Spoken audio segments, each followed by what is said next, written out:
방역의 효과와 자영업자의 피해는 거리두기의 양면과도 같습니다. 이지은 기자가 상인들의 보상 문제를 집중 취재하고 있습니다. 대안이 있긴 한 건지 간략히 들어보겠습니다. 이 기자, 지난주부터 큰 식당이나 카페에서 인원 제한이 줄었잖아요. 그러니까 10명에서 6명으로 강화가 된 건데, 그러면 예약 취소도 생겨날 수 있고요. 그러면 자영업자들 이거 보상받을 수 있느냐? 이게 제일 먼저 궁금하거든요. 네, 저희가 식당가를 취재를 해보니 송년회가 줄줄이 취소가 돼서 예약장부에 X표가 상당히 많이 표기가 된 거를 확인할 네. 수 있었습니다. 이런 곳들은 현재로선 보상을 받을 수가 없습니다.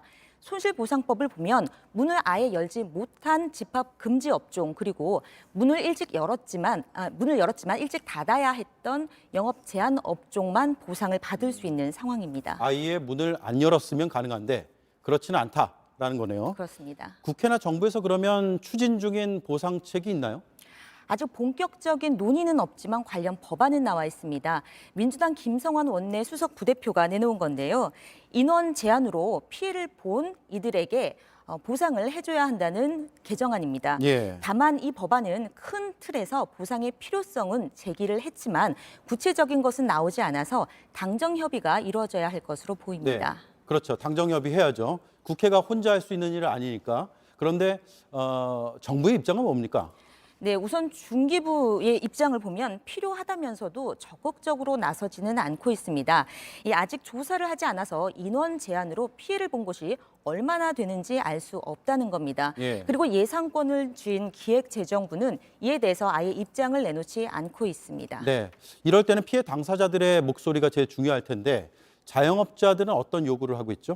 네, 우선 인원 제한으로 그 피해를 입은 분들에게 보상을 해달라라는 요구가 있고요. 네. 그리고 보상을 할 거면 100% 해달라는 요구입니다. 집합 금지와 영업 제한으로 지난 3분기 이 손실 보상액 10만 원을 받은 가게를 저희가 좀 취재를 해봤습니다. 그랬더니 이때 이 가게의 경우 영업을 하지 못한 이제 68일이 있는데 이거를 계산을 해보니 하루 1,500원 꼴이었습니다. 이번에도 이런 식으로 보상을 할 거면 차라리 안 하는 게 낫다, 이런 지적이 나오는 이유입니다. 고정비인 임대료와 인건비 같은 거를 제대로 산정해서 달라는 목소리입니다. 좀 더 현실적으로 해달라라는 거죠. 그렇습니다. 그런데 재원은 충분한 건가요?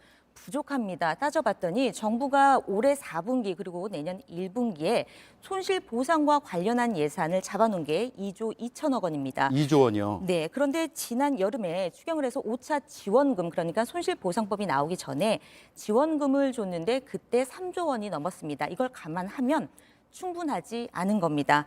이 때문에 코로나 확산이 더 악화가 되면 추경 논의가 더 빨라질 수 있을 것이라는 전망이 나옵니다. 네, 계속 취재해 주시길 바랍니다. 이지은 기자였습니다.